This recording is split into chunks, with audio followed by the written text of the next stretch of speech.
O meu boa noite, brasileiros e brasileiras que investirem alguns momentos em nós,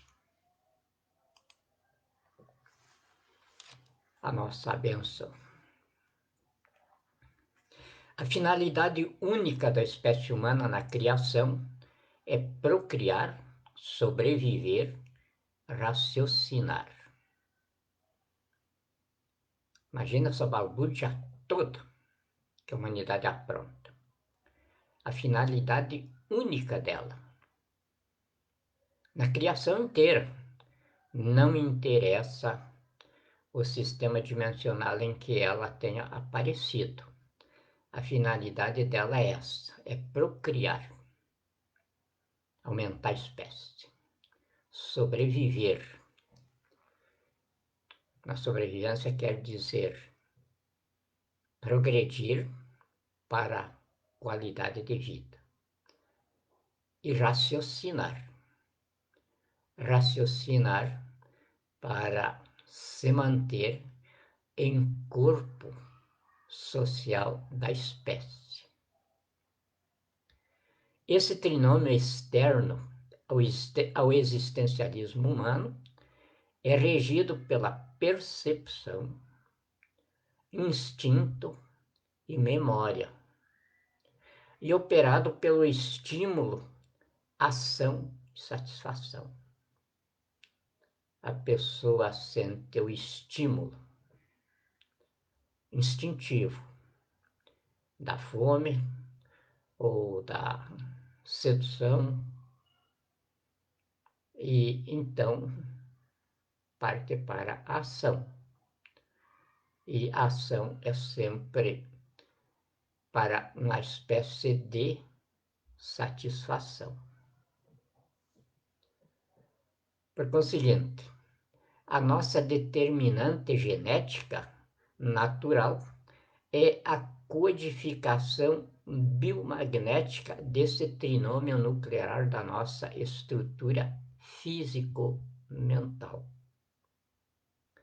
Físico-mental quer dizer aquilo que nos vem ao nosso sistema sensorial profundo, dos nossos movimentos internos das células, do nosso sistema nervoso, sistema circulatório e das nossas glândulas.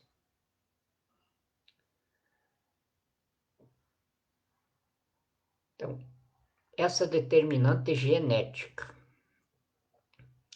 é a que nos faz comum com todas as demais espécies, tanto viventes animais quanto viventes vegetais. Tudo, mas tudo mesmo. Tanto faz ser no planeta Terra como em qualquer outro planeta de dentro da Via Láctea ou de qualquer galáxia, nós formamos um tecido da inteligência absoluta que se colocou dentro da criação. Ele não fez o homem, ele não fez o pinheiro, ele não fez a barata, ele não fez a água, ele não fez absolutamente nada. Ele simplesmente se disseminou em inteligência criadora. Isto é, quando ele, o absoluto, resolver não ser mais o absoluto, mas ser um dos povoadores da eternidade, ele sabia que não podia fazer essa população a não ser se autoprocriando. E na sua autoprocriação, o jeito que ele fez foi se transformar ou seja, descer do absoluto para a criação. No absoluto, não temos condição de lhe estabelecer forma, nem temos condição de imaginá-lo. Só sabemos dizer que é o absoluto. O absoluto o que é? Aquilo que nós temos certeza que é, mas não sabemos o que é. Como está aí nas escrituras sagradas. A certeza das coisas que não se vê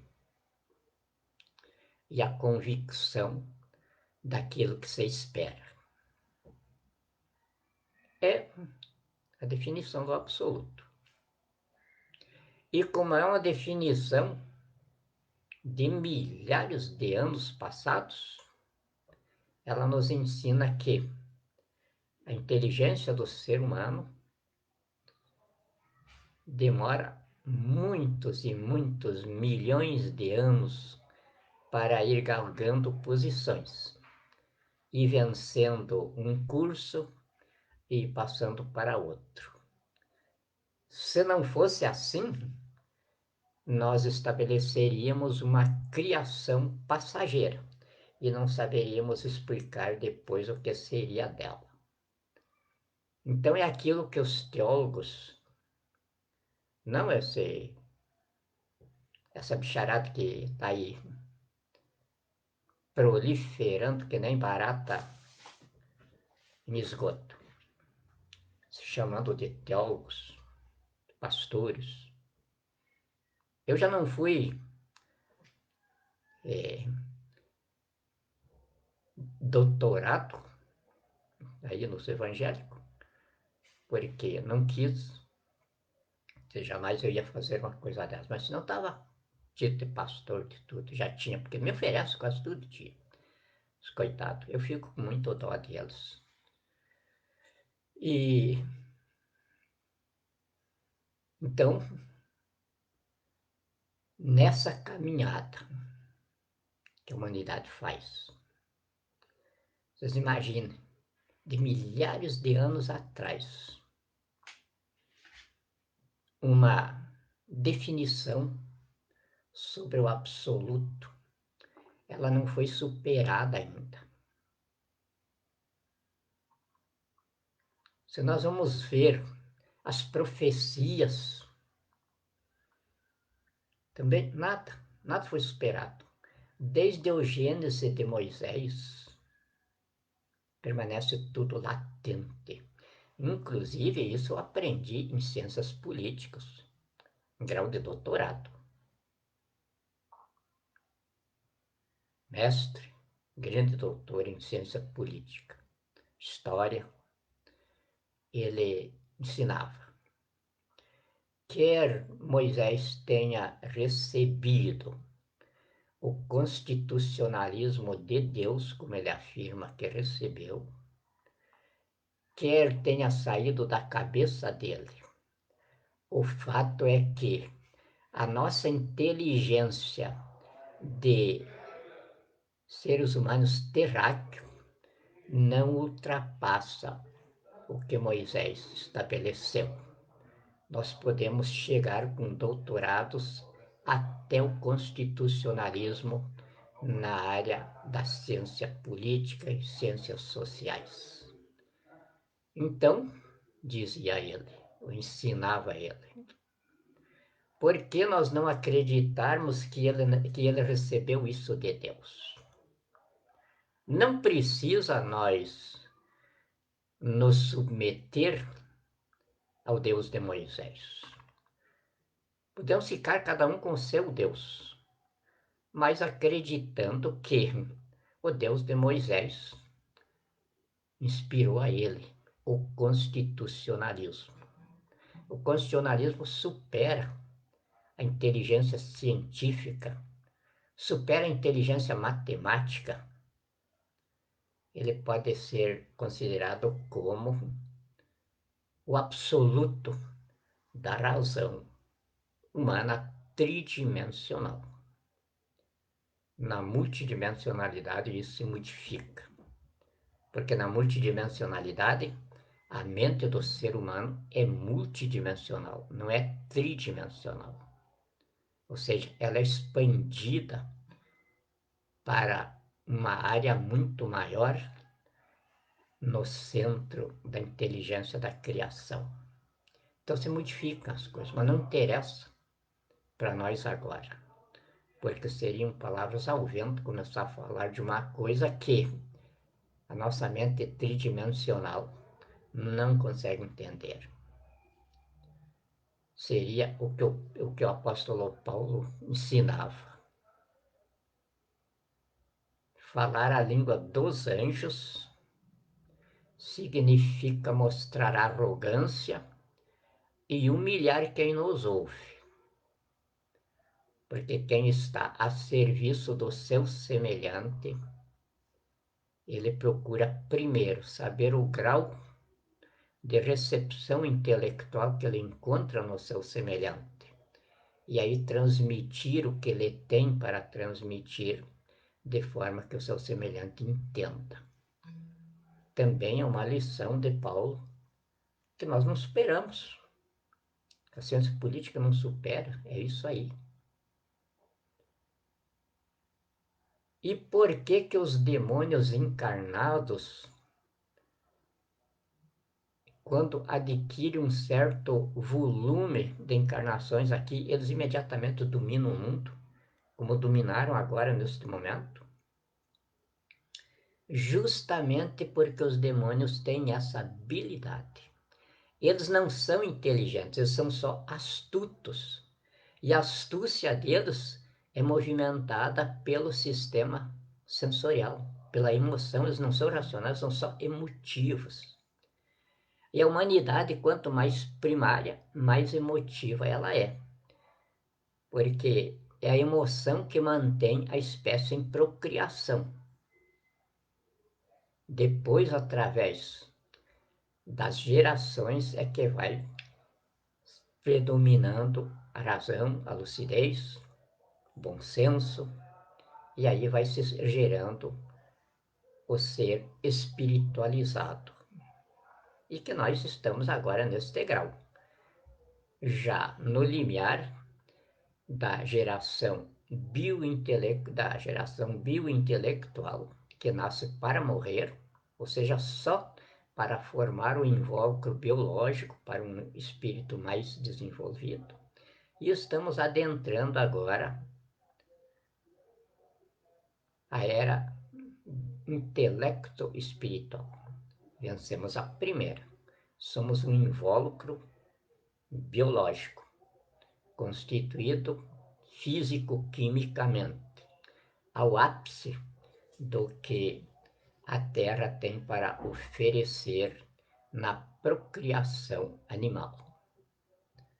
E então, daqui para frente, começamos a gestação do espírito, isto é, vivendo do intelecto para a nossa finalidade na criação. Então as coisas vão começar a ficar mais claras, mais limpas para nós. Tanto é que os nossos professores, dignos de todo respeito e veneração, principalmente os professores brasileiros, que são massacrados, não são reconhecidos. Os professores e a polícia, que deveriam ser glorificados pela sociedade brasileira, deveriam ser tratados como os anjos de segurança e de iluminação do caminho humano, são tratados como servos da plebe e como o bandido do lado do avesso. E às vezes o bandido, muito mais merecedor de atenção da sociedade brasileira do que o policial. Eu assisti uma vez no centro de São Paulo. Um bandido assaltou uma senhora que estava com uma criança, carregando uma criança. O assalto foi tão violento que ela derrubou a criança no chão. A criança ficou desmaiada. Mas o bandido não contava com 2 policiais que estavam perto ali. E ele fez aquilo e correu. O policial não tinha outra solução se atirar nela. E não tinha intenção nenhuma de fazer um crime, porque, muito bom de pontaria, atirou numa perna, quebrou a perna do bandido e o bandido caiu. Sabe em favor de quem a população que estava ao redor se levantou? A favor do bandido, chamando os policiais de covardes, assassinos. Não viam nem a criança que estava desmaiada lá, e nem a mulher aos gritos que tinha sido assaltada. E isso é comum dentro da nossa sociedade. E é por isso que vocês estão sendo massacrados desde 2003 por demônios. Demônios encarnados na procriação nacional. Vocês precisavam passar por isso. E eu acredito que ainda tem mais para passar. Jesus está aqui. Já instalou a Operação Apocalipse, instrumentalizada com o governo constituinte do Brasil, que emergiu da Constituição que foi inspirada por ele. Isso está lá no preâmbulo dela, que eu sempre repito aqui. Mas por que Jesus está tão preguiçoso quando ele poderia resolver tudo num piscar de olho? Porque Jesus é justiça. Ele é a espada que equipa o soldado ministro de Deus. Então Deus opera o encaminhamento da humanidade para a sua gestação espiritual através do soldado. As escrituras sagradas de vocês aí em nenhum momento institui outro sacerdócio que não seja o sacerdócio das armas.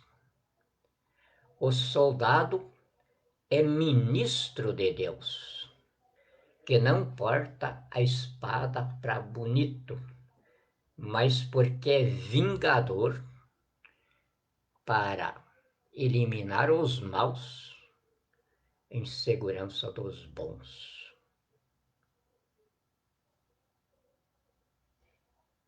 Então, se Deus se fez carne e habitou entre nós como verdadeiro Deus e verdadeiro homem, submetido à espada do soldado, ele nos ensinou que a justiça dele é sumária e absolutamente em flagrante. Ele não estabelece procedimento de discussão da culpa. O seu discernimento está em todas as coisas, a partir do DNA de cada espécie. Então, o devido processo legal já está na gênese do ser humano. Deus não precisa estabelecer procedimento para verificação do grau de culpa. Por isso ele é a espada do soldado. O brasileiro ainda não tem grau para entender isso, que é mais do que primário. Não entende isso de muito tempo. Porque nenhum dos alienígenas que aportaram aqui para oferecer luz à mente da humanidade terráquea foi poupado. Não é só em a nação judaica, em todas as nações. Na Grécia, Sócrates,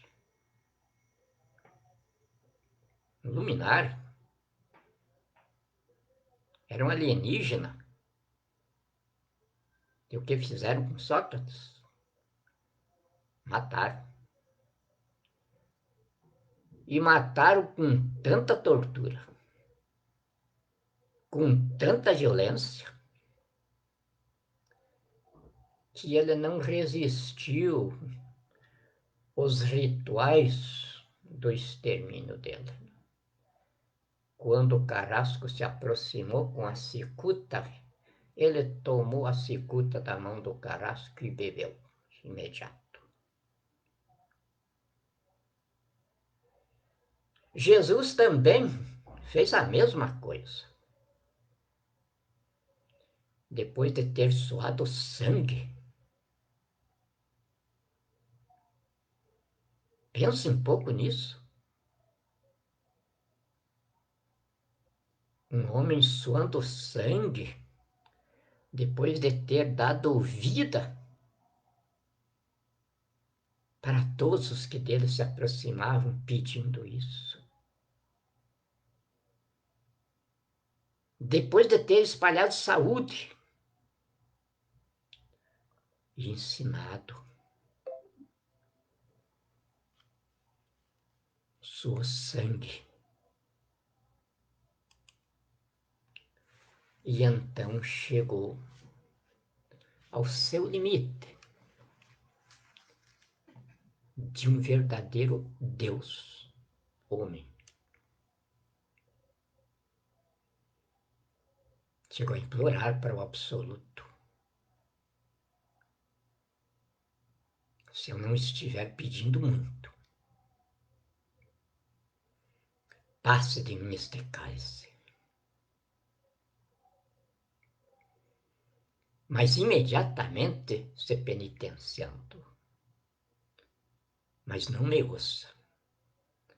Agora eu não sou Deus, agora eu sou um homem.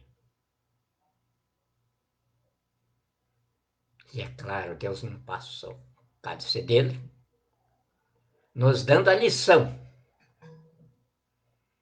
de que Deus não importa com o homem. O homem tem de se importar com Deus. O homem tem de merecer Deus. Não Deus merecer o homem.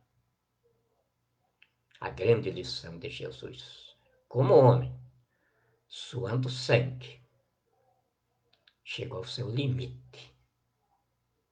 Implorou a Deus, mas imediatamente se penitenciando: Senhor, não me ouça. E então, em seguida, o seu segundo ato foi se despedir dos seus apóstolos.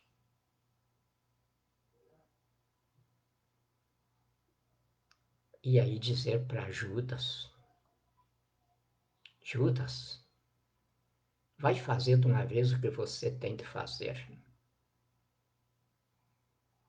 E Judas foi, certo de que Jesus estava mandando ele propor a destruição do poderio romano e colocar nesse lugar o povo de Israel. Essa foi a convicção de Judas. Judas saiu depressa, pensando, ele era altamente escolarizado, era economista, ele que cuidava da tesouraria da missão de Jesus. E ele tinha certeza, como economista, como político, ele tinha certeza que uma hora Jesus ia ser estafado aos romanos e ia partir para liquidá-los. Era o que Judas queria. E então foi e fez o que Jesus lhe mandou. O que você tem de fazer, faze-o depressa. Então tinha havido uma combinação anterior entre os dois.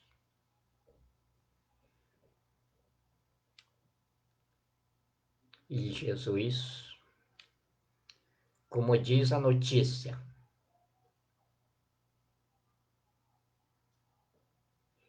como um cordeiro que segue para o matadouro,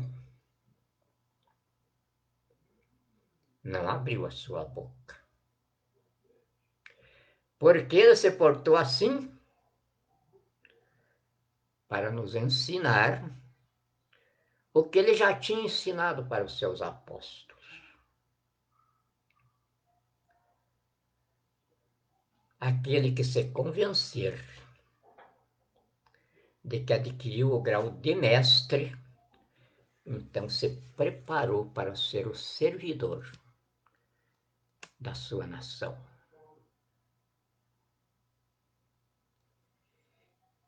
E então o que ele fez? Ouvir os que tinham acusações para apresentarem contra ele e sofrer a sentença do magistrado supremo da justiça daquele tempo, que é o mesmo de agora. Eu passei por isso e continuo passando. Uma quadrilha de bandidos, assaltantes, ladrões arrombam a minha casa de madrugada com a quadrilha de 15 homens, bandidos, chefiados por Carlos Bolsonaro, filho do chefe que tinha organizado a quadrilha, Jair Messias Bolsonaro, com o governador Ibanez Rocha. A intenção era me matar e colocar aquele arsenal de armas, plantar sobre o meu cadáver e dizer que tinham eliminado o chefe do terrorismo no Brasil.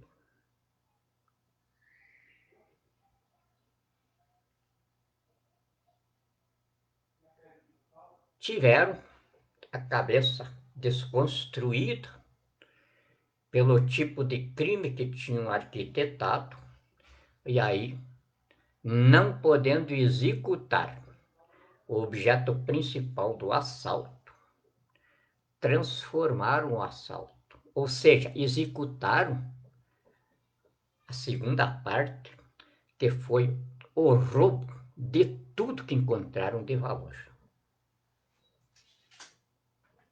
Terra, roupa, boné. E daqui a pouco eu quis botar uns badulequinhos, pensando que essas coisinhas pequenininhas estão me fugindo da lembrança. Eu lembrei de um monte de penduricalhinho. Bem, vou ofuscar os meus generais, botar meus penduricalhos também. Não tem mais nenhum, eles levaram tudo. Com certeza vão usar.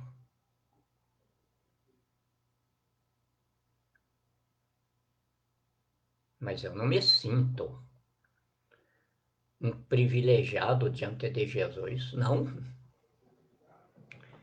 Se tivesse de fazer alguma comparação apostólica, eu plagiaria Pedro. Estou de cabeça para baixo na cruz, porque de cabeça para cima se vingaram no meu mestre, que eu não sou digno de morrer como ele morreu. Me escolheu para esta tarefa, para ser o seu peão de frente neste punhado de gente que ele tinha preparado e arregimentou para o momento, e que me sustentam nisso.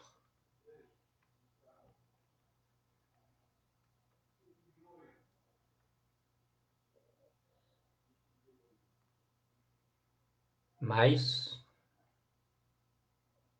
voltando ao cerne da nossa aula deste momento. Porque se vocês me consideraram com o grau de ser o vosso servidor maior, então eu tenho de me convencer que cheguei ao grau de servi-los em todas as áreas. Mas neste momento, nós temos de começar a construção da civilização que nós queremos pela ressurreição intelectual da nação brasileira. E então essa tarefa está sobre os meus ombros. Sou eu que tenho o maior número de apelidos escolares. O maior tempo nos abismos da inteligência, na qual o poder que sustenta as estruturas do mundo se alicerça.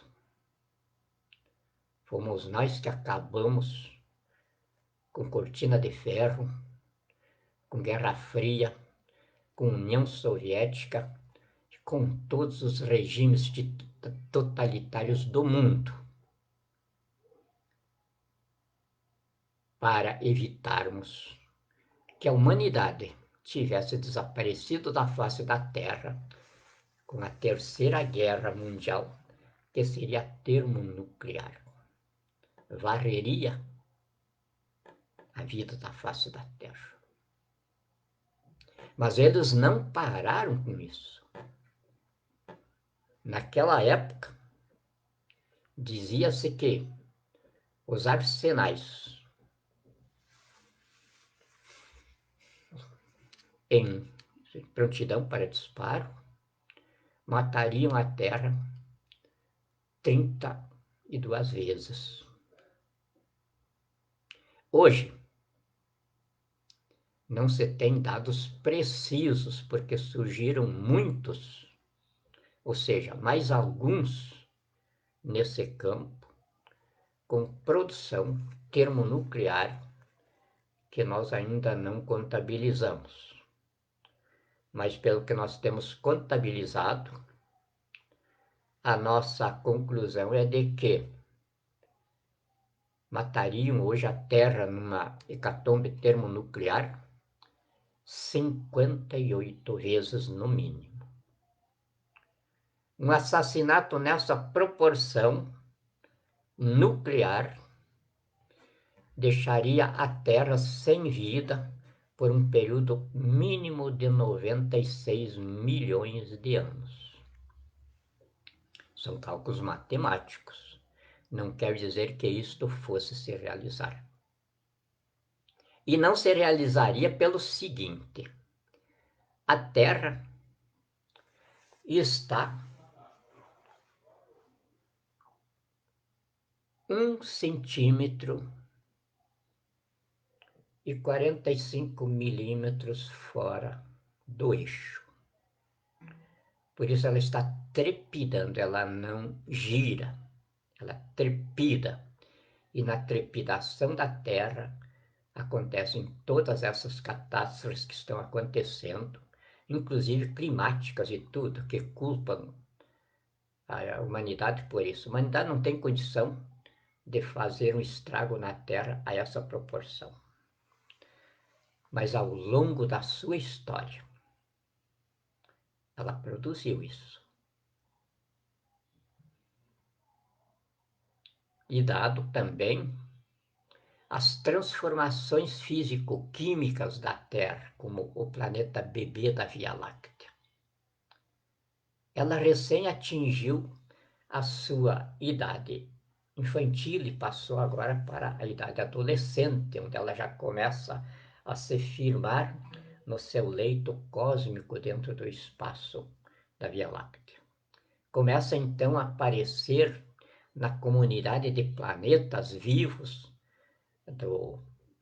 do sistema biológico galáctico como uma fonte de vida. E aí, nós acompanhamos isso. Nós estamos, então, dentro dessa transição.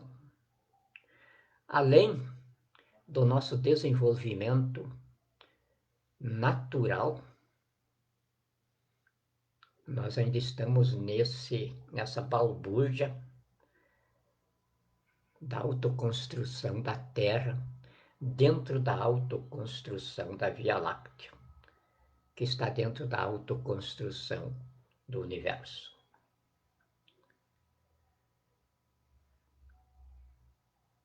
Para projetar a inteligência terráquea para esses horizontes, nós não disporíamos neste momento de instrumental verbal para a construção da respectiva engenharia. Vocês têm dificuldade para me entender na engenharia mais do que primária, que vocês chamam de ciências jurídicas, ciências econômicas. Para nós, uma bobageira de criança. Vocês imaginam, vamos falar, e para vocês raciocinarem, a justiça de vocês é a mesma que Pilatos usou contra Jesus. E durante 2000 anos essa justiça está funcionando. Quantos milhões de pessoas vocês mataram? Ou qual é o volume de suicídio que vocês praticaram durante 2000 anos? Os vossos juízes, os magistrados, desde o que os advogados chamam de calça curta, lá da entrância inicial. E esse, às vezes, até tem um pouquinho mais de sensibilidade. Até as vossas majestades do Supremo Tribunal Federal. E aqui, na cúpula, é que a coisa fica feia.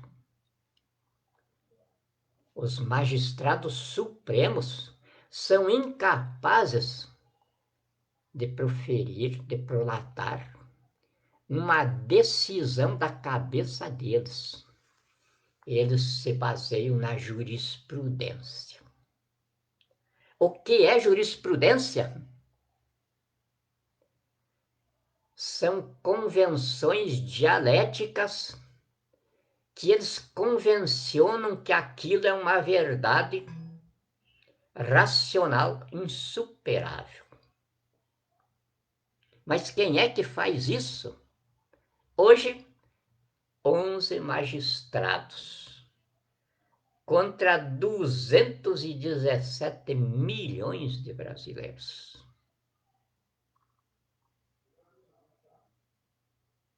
Será que esses 11 vieram com inteligência de onde? Não são ETs encarnados. Não são alienígenas. E o pior, seres medíocres, burros, cheios de paixões, de ambições. Vocês nem imaginam. Como dizia a minha amiga Crescência, Deus nos acuda se eu abrir a minha boca. Já imaginou 60 anos de foro?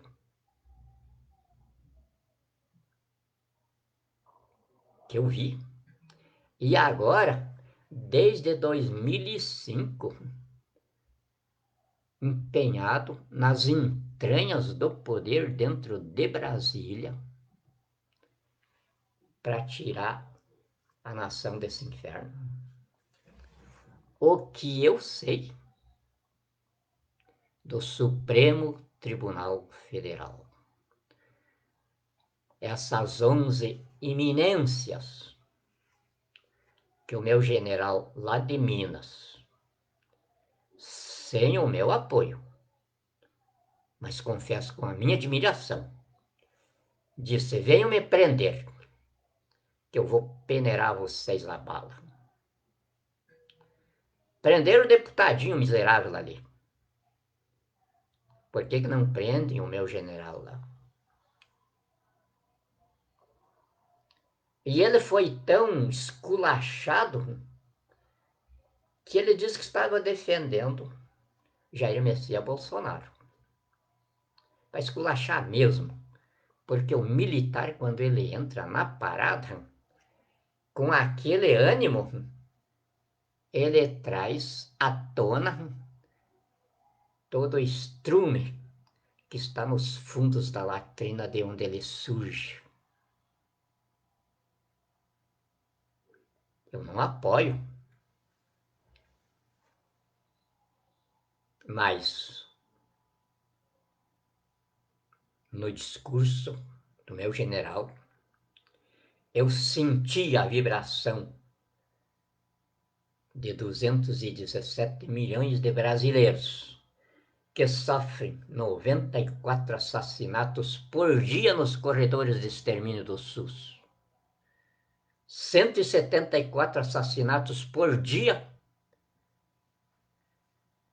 no arraial do banditismo comum de campo, onde a criminalidade de 2003 até 2018 aumentou 1983%. Um aumento extraordinário. Juízes para tudo que é tipo de bizarrices. Promotores para tudo que é tipo de sem-vergonhices. E aí, eu culparia a polícia? De jeito nenhum. A primeira vítima da bandidagem no poder é o policial. Porque ele tem de desmoralizar o policial. Para ele ficar alicerçado para o próximo mandato dele no banditismo organizado de governo. Então o policial fica sob dois flancos de massacre. O massacre do bandido que ele tem de administrar ali, ele não pode prender mais. Ele tem de administrar o crime. E o massacre da bandidagem no poder, que ele não tem o que fazer contra ela. Então essa é a pior, é a vítima pior do massacre da nação. Então o nosso empenho pela ressurreição intelectual da nação como a nossa primeira tarefa de governo é vir com estas aulas, eu vou dizer. Porque eu sei que dentro do meu país eu não estou sozinho. Eu tenho grande respeito pelas docências. Eu tenho grande respeito pelos profissionais que estão fora do poder. Porque o que está dentro do poder é podre. Mas tem aqueles que estão fora e não querem saber de entrar nele. Eu tenho respeito. E lamento não estarem comigo nesta batalha. Mas, por outro lado, também eu penso que assim deve ser a estratégia do chefe, Jesus, o patrono da nação brasileira. E então espero por esses nossos grandes intelectuais que estão escondidos na enxurrada de estrume que virou a civilização brasileira. Temos grandes juristas, estão todos fora do Brasil. Temos grandes profissionais, já se denunciaram à disposição de volta para a sua pátria. Então, nós, esse punhadinho que fazemos a presença de Jesus na Operação Apocalipse, somos apenas um lance do que está sendo montado. Juízes de direito que condenam por jurisprudência, porque não têm capacidade intelectual e nem transparência de consciência, porque é da Corregedoria Nacional de Justiça o veredicto proclamatório da ex-corregedora ministra Helena Calmon. Bandidos se escondem atrás da toga. Vagabundos se impõem pela intimidação na mercadejação forense de sentenças. Jamais se levantou uma voz magistral contra essa denúncia da Corregedoria Nacional de Justiça. Como jamais se levantou no Superior Tribunal Eleitoral alguma manifestação de desagravo contra o ministro Hermas Benjamin. Como magistrado de carreira que sou, participo do velório da Constituição, mas não serei coveiro de prova viva. A prova viva que o magistrado se referia é mais de 1 tonelada de provas que a Polícia Federal levantou do podridão que foi as eleições de 2014 e que Gilmar Mendes, envergonhando o meu querido povo mato-grossense, que não se confunde com ele, enfrentou. Depois dele ter dito: vou caçar o mandato de Dilma.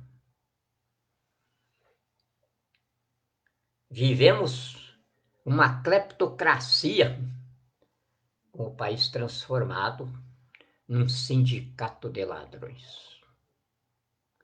Depois dele ter proclamado isso, no exercício da magistratura, ele enfrentou, ele assassinou a Constituição.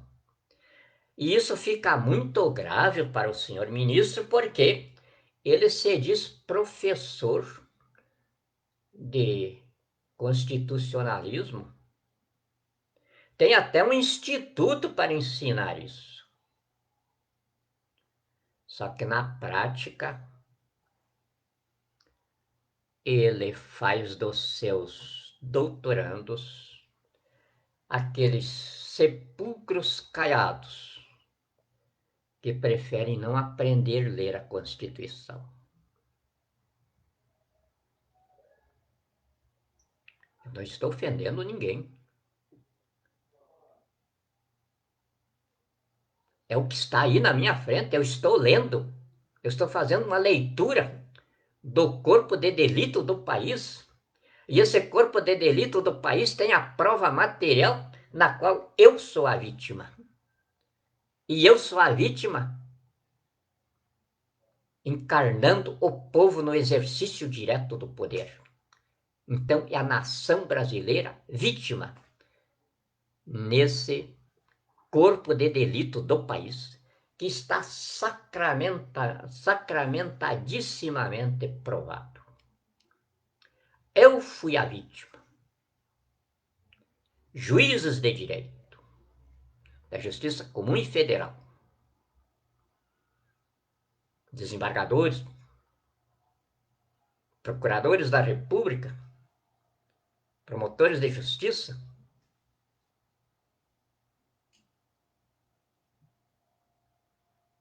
são os componentes da quadrilha que me assaltou.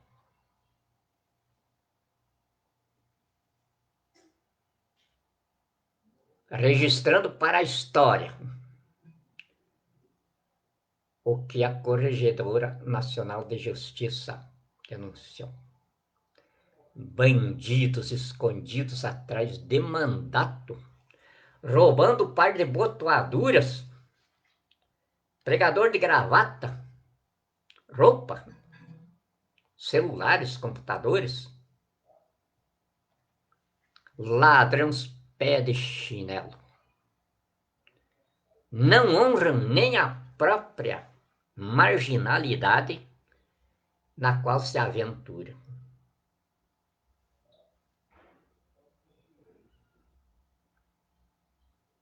E a leitura que vocês têm de fazer também, ou vocês cegam diante do diabo em ação, então vocês não estão com Jesus, o Deus patrono da nação brasileira. Porque esse quer agora homens diante de Deus. E ele não anda atrás de currículo. Eu já falei no vídeo passado aqui o modelo que ele já deu. O malfeitor é crucificado ao lado dele. Ele não disse: Deus vai mandar examinar o seu currículo primeiro. Ou eu vou ter umas considerações no seu passado. Não, ele disse: hoje, agora mesmo estarás comigo no paraíso. E é o que ele está dizendo para vocês. Você tinha alguma culpa. Se vocês lotam a igreja por causa de pecados, eu estou de volta. E estou dizendo para vocês. O modelo é aquele que me acompanhou para isso. Vocês não têm pecados a confessar para comedor de feijão nenhum. Porque esses é sobre os quais eu já sentenciei há 2000 anos atrás. Apartai-vos de mim, malditos, para o fogo do inferno, de onde nunca deveríeis ter saído.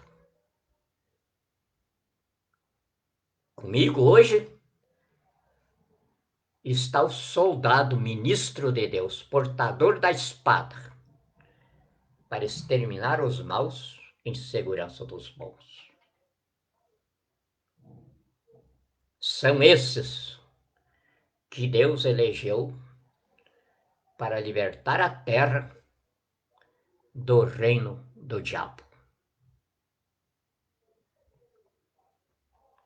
E eles estão preparados para isso. Eu sou comandante supremo e autoridade suprema das Forças Armadas. E eu sei que soldados eu tenho aí.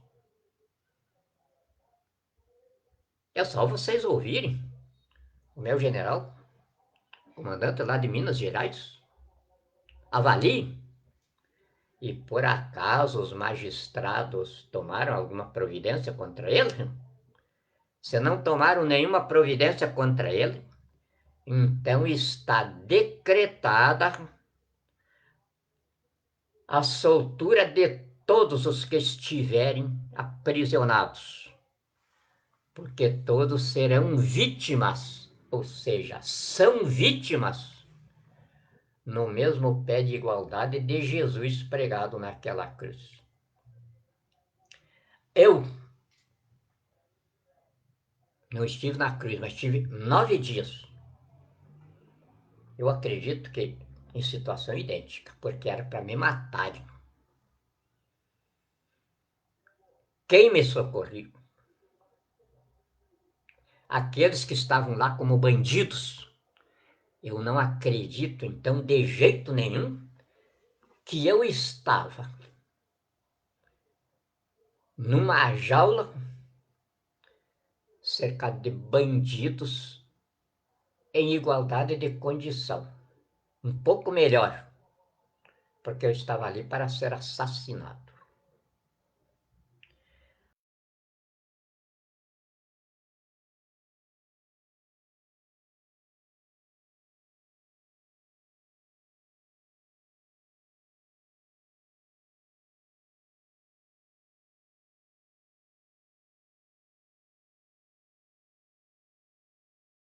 o esvaziamento de todo o sistema prisional do Brasil. Até que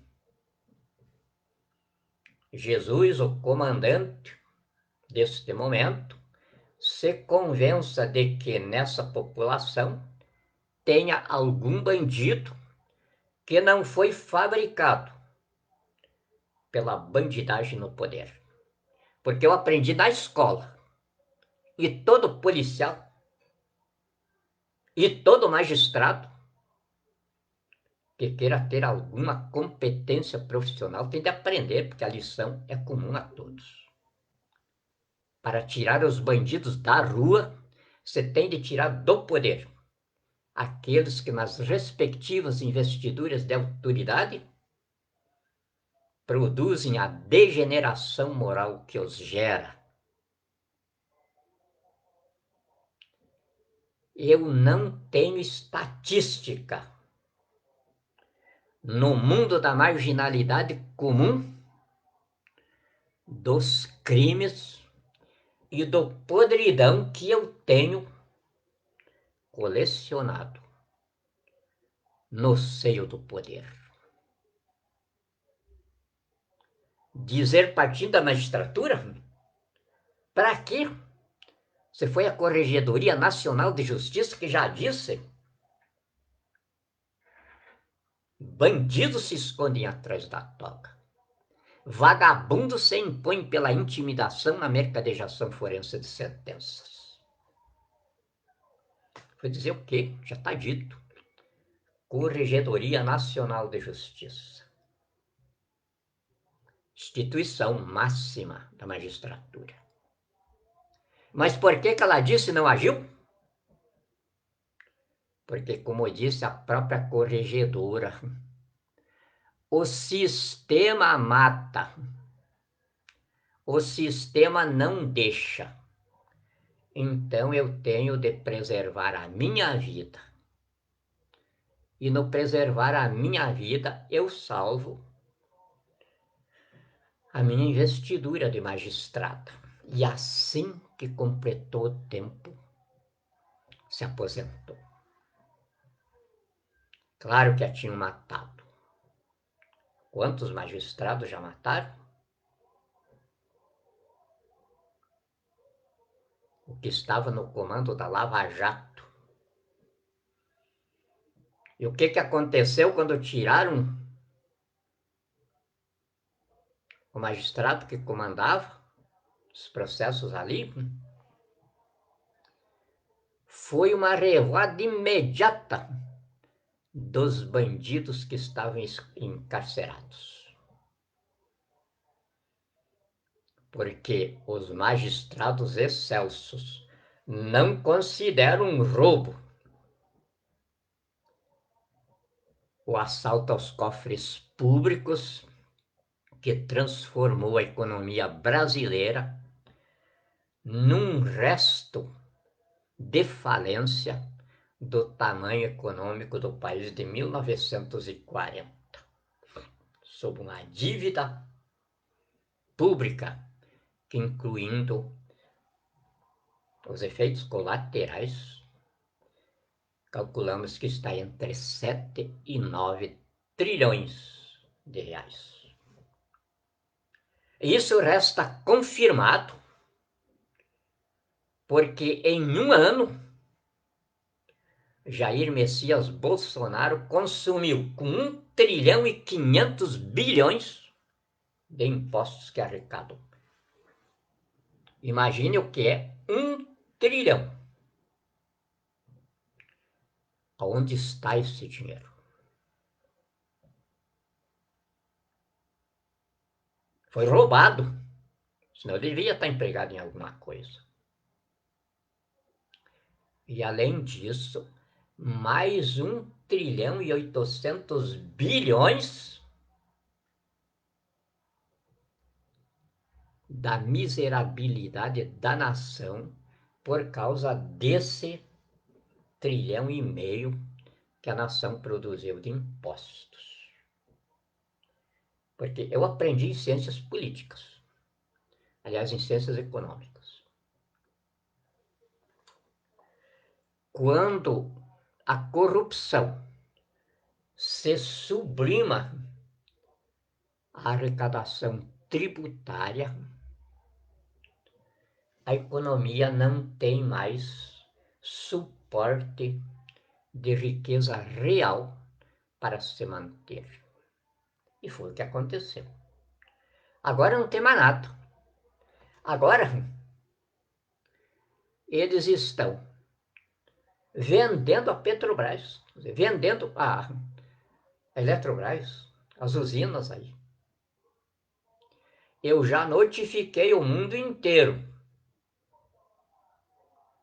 pelos tribunais próprios, de que o Brasil não reconhece nada do que esteja acontecendo aí como negócios, como relações de estados, mas reconhece e proclama a sua submissão à bandidagem que no Brasil assomou o poder e que ainda o detém, assaltando o país, massacrando a nação e destruindo a pátria. E é princípio universal de direito. Quem compra de ladrão, sabendo que é ladrão também. Então a China que se prepare.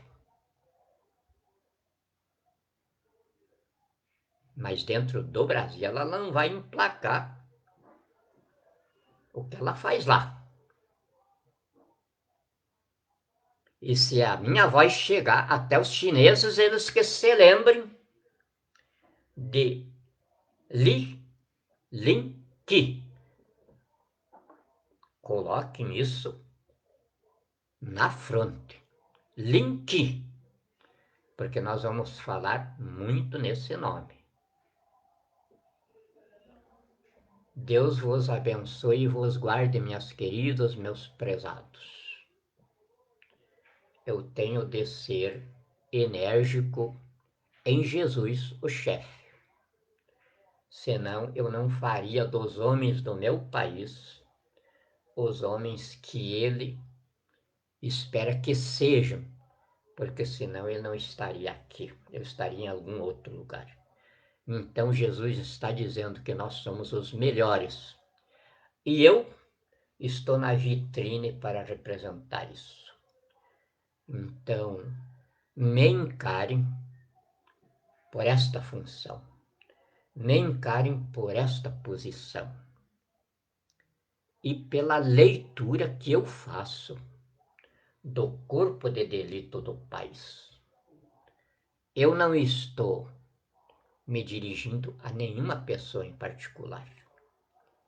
Estou me dirigindo à civilização brasileira vencida, apodrecida. E promovendo o Programa Governamental de Ressurreição Intelectual da Nação, como magistrado supremo e chefe de Estado do meu país. O meu abraço sincero e apertado. Tríplice. Deus vos guarde.